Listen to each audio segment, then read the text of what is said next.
Hey folks, welcome to Affiliate Nerd Out. I am your narrator, Dustin House, spreading that good word about affiliate marketing. You're going to find me here every Thursday at noon Pacific time. Put it on the calendar. Stop by and hang out with me and a guest. My guest today, Amy Aitman, COO over at Venture Forth Media. Welcome to the Nerdatorium, Amy. Oh, thanks for having me. I'm so excited. This is going to be fun.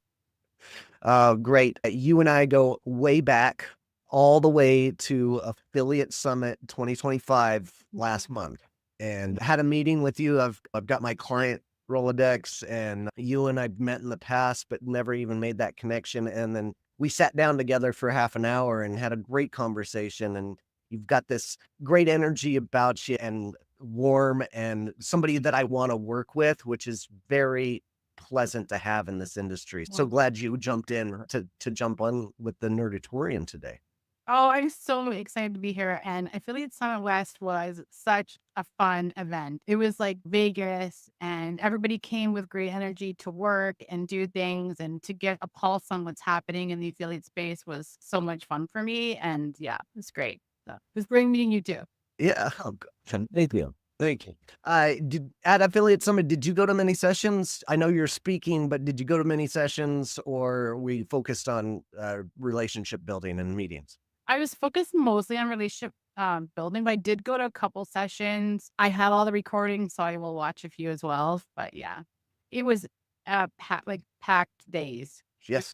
packed for sure. People come to meet and connect, so that was a really fun surprise.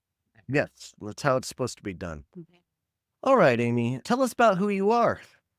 Okay, I do a lot right now. Like I said, my title is COO of Venture Forth Media. I've been working with UN and our publications for this is like my 10th year Okay. working with on this. Before that, I've had my own media company. I've had some my own agency, content marketing agency. I started off as a freelance writer. I like to say I started off working online and freelancing because nobody would hire me.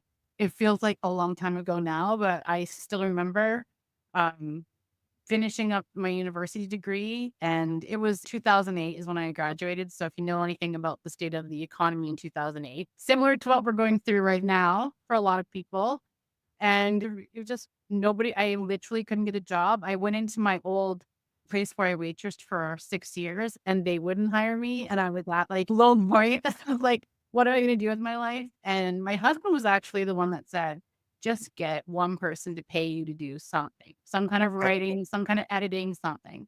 And that's how I started. And then a few years later, I met Ewan. I started a mom blog when I had my son. And once you start making money online, becomes really addictive and it becomes really fun. And built a great community of a lot of friends in the industry now. And yeah, it's been really great journey for sure. Amazing. I had something similar. I graduated in 2008, but I immediately moved to Vegas and played poker for a living for a year. And then I went dead broke and I was in that space of, all right, I need to get a job. Where am I going to go? And I couldn't even get a job as a poker dealer anymore because the economy was it's such a bad place. And Mm. it took me a long time of grinding out bad paychecks until I got my first job at CJ in the affiliate industry. And it sounds like we had a kind of a similar episode with the industry, but here we are 15 years later in the space Mhm. and thriving. So it's a great backstory. Tell us about Venture Forward Media, what you guys do and who you're serving out there. Okay, we're publishers. We built over 150 websites from scratch. I'd say our specialty for a long time was building sites brand new. A lot of times we went into niches that we didn't see there was any great publications, or we went nichier. We went more, instead of just doing like a home improvement site, we tried to do something like porches, or we tried, that was really what we did. We started building sites in trenches, and we got some investor funding to build some sites. We did a group of 26 websites at one point, Wow. 32 websites. And so my role is the operations, the editorial side of it, getting hiring the content teams, hiring all the writers, building out the our content management systems, everything from, yeah, editorial. Editorial has been such a wild journey Okay. in the last 3 years because the quality that you need to stand out has really shifted. The goalpost has really changed. And so for our editorial teams having to push them to do better quality, that was a big part of what I've done. So we're foremost publishers. We publish content. I like to say we have the best writing and editorial teams out there. Our writers are real people, they're real nerds. It's a huge joy for me finding someone that nerds out about something that I know nothing about. And you ask them about it and they take that deep breath, then they're like, if you get the nerdiest things, I love that. All of our writers are freelance and contracts.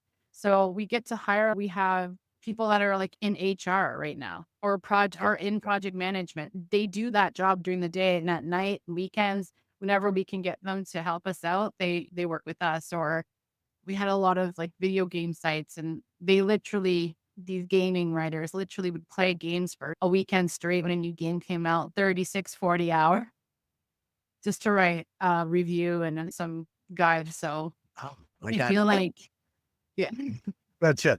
Uh, dedication. Sometimes I'm amazed at what our writers have done and how I don't know, shared their life with us. We have a Love You Tomorrow site, a wedding site. And the pictures are all from our writers on the site. They've shared their wedding photos and cute. Yeah, that's organic. And unfortunately, like you guys got hit just as hard as anybody on the Google apocalypse over the last year. I know. I don't know what you call it in your terms. It depends on the day. It depends on the days. Obviously, for years, we've been publishing and dealing with Google updates. And when Okay. you have a portfolio, I'd say at any given time, about 80, 90 websites that we care about.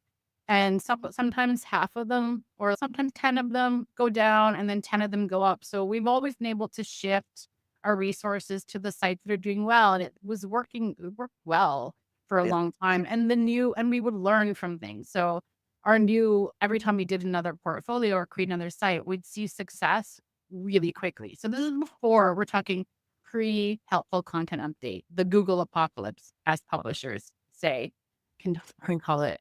I almost don't even want to call it the helpful content update, but like we rode the Google roller coaster. It was fun. We would build on sites that were doing well and we would let sites that weren't doing well sit, or we'd optimize and do all those things. But I think, yeah, the helpful content update, and I'm sure many people in your audience know what I'm talking about, was a huge shift. And I remember when it happened, I actually was in Vegas at a digital entrepreneur event and got to sit down with Ewan, which we've been working together for 10 years and we've only been hung out in person twice. So HCU have been hanging out with Ewan, talking with my other fellow publishers. We have our laptops. We're all looking at our Google Analytics and like, what is going on here? It felt different really quickly. And my first instinct was just to wait. The first month, we saw it felt different, but also things can change really quickly. Sometimes Google will do something and then your site will start to go up. So we didn't panic. The first month, I'd say month or two, we kept publishing, we kept doing what we do and try not to panic. But it didn't take long for us to realize this was something publisher wide.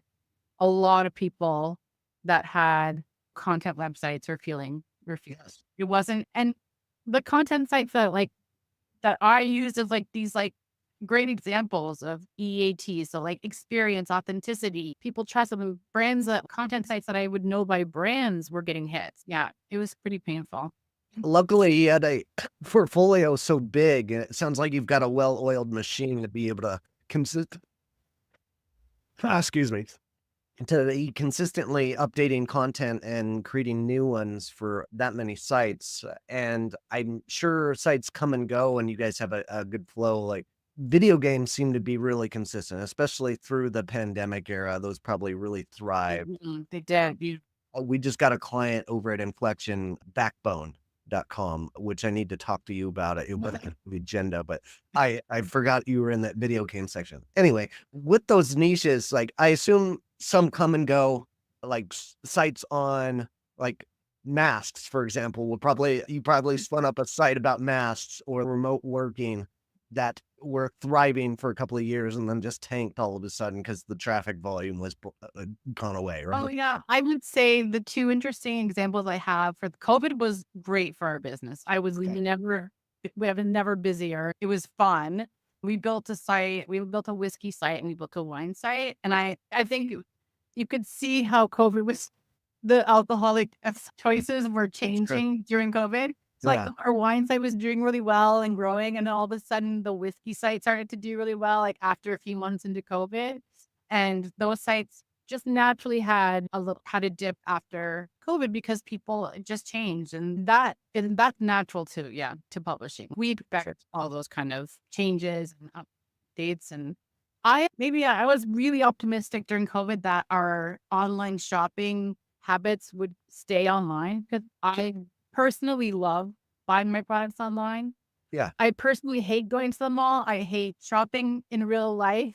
If I could get every single thing delivered to my house, I probably would. And I thought everybody else would feel the same way, but as we've seen, it didn't stay. It didn't Yeah. just Which is weird to me too, because I buy 95% of my things online. The only thing is I don't do is shoes and pants, essentially. Everything else, I don't need to try on and I can just ship it back. It's too easy, too convenient to be shopping online. Speaking of like changes, everybody's strategy has to change every time Google Mhm. does an update. What are those things that you guys have been doing that are working right now in 2025? So we after the helpful content update, it was like a dark day. I had to lay off like entire writing teams, Yeah. like hundreds of people. I were not published. We're not. We did a wait and see approach where I know like some of my publisher friends made a lot of updates, just kept publishing. We were like, okay, let's get our operational cost at a minimum Okay. because we don't know how to approach this. And we had to take a step back and try to figure out what was next. On my end, I looked into a lot of email marketing, list building. It's really hard to build a list when you don't have traffic. That was really tough. For many years, we've done Pinterest as a traffic driver, and we still get traffic from Pinterest that we built years and years ago. So all of my publisher friends were in the space of like, what's the traffic arbitrage? Like we need to get traffic. And if it's not coming from Google, where is it coming from?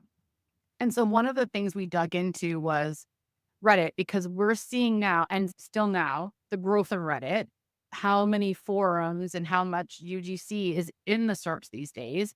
But how do you even get into Reddit? Like, how do you even start to engage in Reddit or use Reddit as a traffic arbitrage? So that was one area that we really dug into. And it's been really fun. It's been challenging, but it's really helped. We get traffic from Reddit all the time because it's just so prevalent in search. So that was one area that we really decided to focus on. So much so we started a service, a business where we're helping brands with their Reddit strategies. And it's really fun. We're also like help figuring out things for brands, figuring out new ways to build better subreddits, new ways to engage, everything Reddit. And we're it's like I feel like we have no choice. We have to learn this. Yeah. But in that journey with the service too, we've also seen the rise of video again. A video is really dominant in the SERPs. So we're doing a lot of video publishing now, which is really fun and really great. It's also a traffic arbitrage. I know that the traffic's coming to our YouTube channels, but we can send them back to the sites. There's a lot of ways to monetize YouTube channels. So that's been really fun. And then we're also looking at things like Quora as another. It's not depending on the searches, depending on the niche. I see Quora a lot. I see other forums. I see, like I said, YouTube and things like Medium. So distribution is really important. And we've really thought about that and how that works for our sites and created, yeah, a lot of distribution channels. And our focus really isn't on just Google either. Like we are killing it on Bing for some of our sites. So if that is the case, the traffic can be really worth it just from Bing, just from ChatGPT search. We're starting to see those show up in our Google Analytics, which is really exciting. So Google is losing market share. And even in Google, what's happening, it's so divided. There's still lots of opportunity, but how do you get take advantage of those opportunities is what we had to figure out. So Yeah, you brought up some really good points. The super smart strategy to be backlinking from things like Quora and Medium to your sites. There's plenty of sites out there that are free user generated content that you can naturally put in backlinks to your sites and your articles. It's super smart in that essence. And when you're working with the clients that you're working with, it sounds like you're paying a lot of money up front for to generate that content, and maybe you're just doing some kind of upfront fee to or hybrid model. How do you really work with the clients that you're working with? it depends on the client goals. Like for a Reddit strategy, if it's a brand reputation or brand management strategy, which is really important in Reddit because now brands are recognizing like a bad review on Reddit is surfacing to the top of Google now. So something that's maybe posted 8 years ago, 10 years ago is now hurting their brands, Okay. which 2 years ago, that wasn't the case. It was all third party publications and all of these discussions, the Reddit, the YouTube, all of anything that's published is that's what's informing AI overviews. So if you look up your brand all of a sudden and there's 3 bad reviews on Reddit, that's what's coming in the A overview. So it's really hurting brands, even if it's not true. So we do some of that. If we work with brands on that, we'll go in and we'll create conversations or add to conversations in Reddit so that it helps. And Mm. that's really fun to do that. Almost like reputation management, Yeah, and that's right? like those are fun. Those are always fun to do.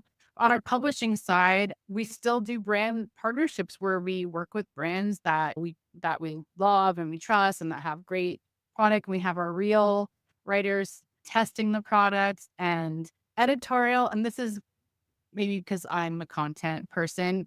Our editorial side is not the same as our monetization side. So our writers sometimes don't even know that this is a brand necessarily that we're working with. They are authentic, they test, they tell it like it is on our publications, which is really great. It's great for brands to have that. So we do that and yeah, we charge a flat fee to publish. And for all the publishers out there, I really want to encourage you, whether your sites are the top ranking sites in Google, if they're if it's great content, if they're real writers and these are publications, it's still valuable for these brands to get published on your site, whether they're ranking in Google or not.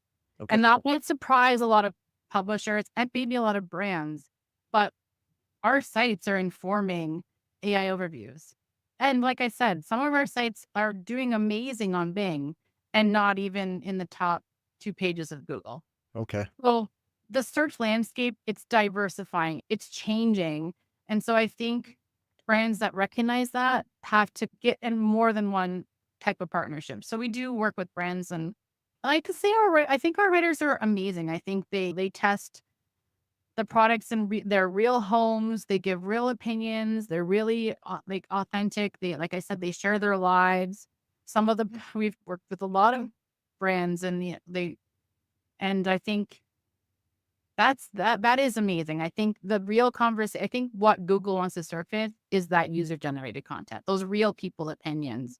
If you think about it, it's completely anti AI. The things that our writers do AI can't do. AI can't test a product and tell you how it feels. It can tell you what other people have done, other people have said, done about the product, but it really can't do all the little things. And so I don't Yeah. think it can yet. You can't feel the Yeah. digestion of the supplements that you're taking in. Okay. Mhm. Or tell you the smell or the taste I think that's why video is doing so well as well, because I think people want to see real people doing real things and especially for the queries, those high commercial intent queries, like the comparisons, the reviews. those kind of things. Yeah, and you bring up a great point there. The video is on the uprise in the industry altogether. And how are you guys coupling that with the brands that you're working with, along with the content? Is it like an absolute must with every piece of content that you guys create? In a perfect world, a brand comes to us and we create content on our publications.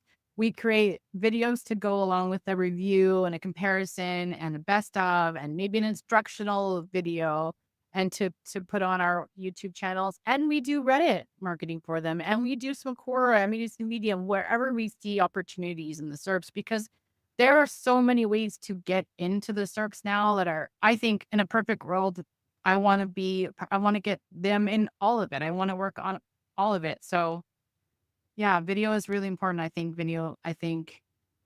it's almost surprising me these days how easy it is to rank for videos again. And seeing even going back to videos that we did 2 or 3 years ago and searching, "Oh, I work with this brand. How's that video doing? Oh, it's still ranking. Both videos on both channels are still ranking at the top. And that's really fun. It feels like in some ways old school SEO days when everything we created would be ranked. And speaking of ranking, if you are a brand out there that is looking for publications that are ranking online, one tool you can use is AffyStash. Go check Nice. them out. You can find hundreds of niche partners that are ranking for keywords that you're looking for using our tool in just 5 minutes. So get started. Go to dustinhouse.com/AffyStash and sign up today. And That's as great. I we think that's a great tool. And I think brands need to think like that and work with their fellow publishers. Yes, agreed. Down with the Amazon. Anyway, cool tool call out time. What are you using right now that you're finding super effective in your world?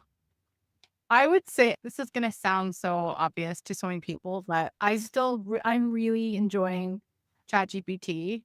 I am, as an operational nerd, I am a brain dump person. And I feel like that's one of my skill sets in life is that I can think things through and I brain dump. And I used to have to take my brain dumps and organize it into something workable.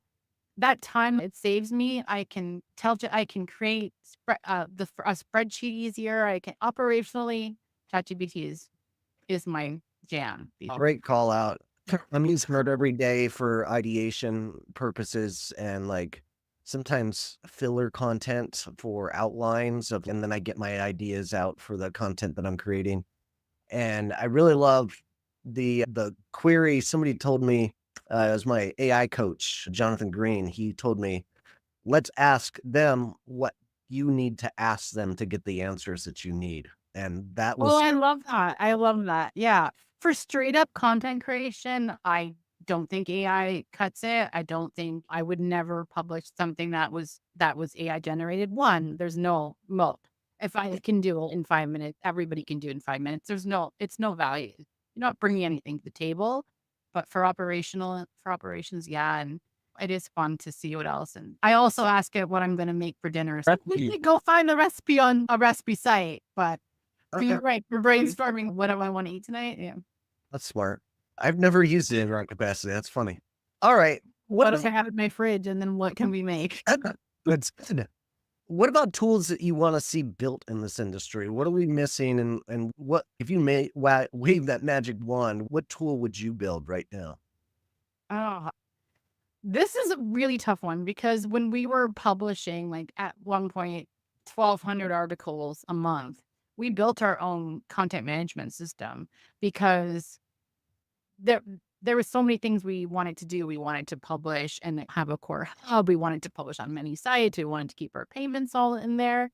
And so like that tool at that time, I didn't see anything. And now since then, I've seen there's some really great headless SEO options. There's a lot of things like that. I would say these days, the flexibility of tools is really important to me because workflows change so much. So for our workflows, we're using Airtable just because I can change a workflow in a dime. We want to start publishing on Medium and we want to have a Medium workflow. I can do that. So a tool that would do that. And I think the distribution of content is something that I am really fascinated by and looking into some tools for that. So if people are thinking about that, that would be really interesting. I know there are some out there, but I feel like the customization and changing the workflows on a dime is really important. Of I think course, doing narrative too. So now that you say that, I think it would be super helpful to build one piece of content with a 2,000, 3,000 word article with a video and then say, hey, go make this into a LinkedIn post, a Medium post, a Quora question that you can answer, and all these other things like instantly. If you can just reword what we've already created here, that would be super helpful. I would buy that tool. with brand, like with the brand voice and with the brand tone and with data behind it as well, would be really interesting too. I know there's tools that kind of do that, and I've tested out a few like social media AI tools, also like video, because I really would love to get to where our writers do the video and they do some of their own editing, Yeah. but something that makes it easier to pull in video and doesn't feel like AI.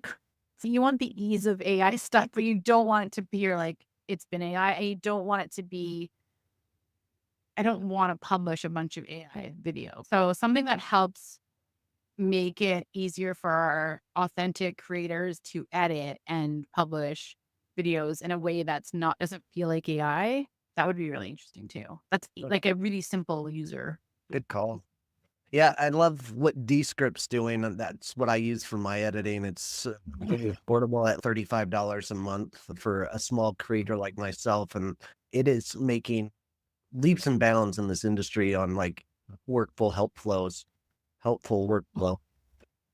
Yeah, I would listen to that. I'm looking into that tool for sure. Yeah, and a few more too. Lastly, optimizing your talents. Like you've come through this industry as a publisher. What can you help? Any advice you can give folks out there that might be trying to figure out their path on you were a content writer, you figured it out and you went down this path. What do you suggest for people that are writers like getting into this arena? Oh, I mean, this is such a fun question because I really love the idea of being in your zone of genius.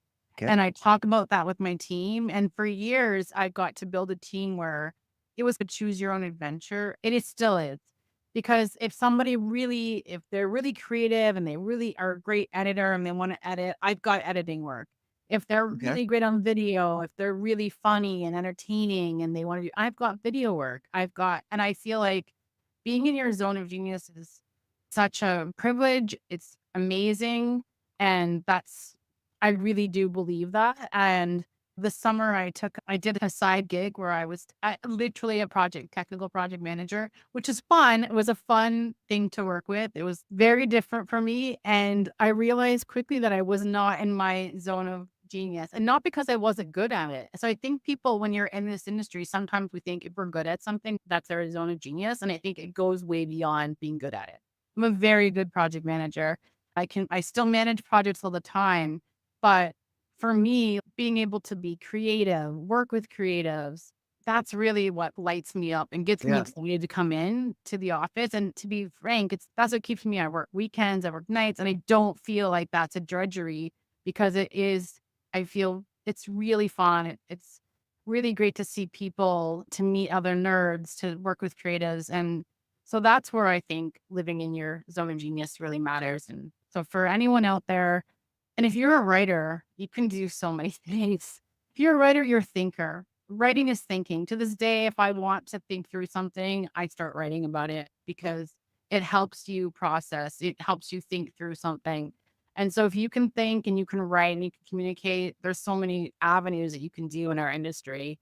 And I'm seeing a lot of opportunities right now for people. I know the freelance world's been hit. I know our publishing world's been hit. I know it's been a really tough time, but I've hired a lot of people back this year.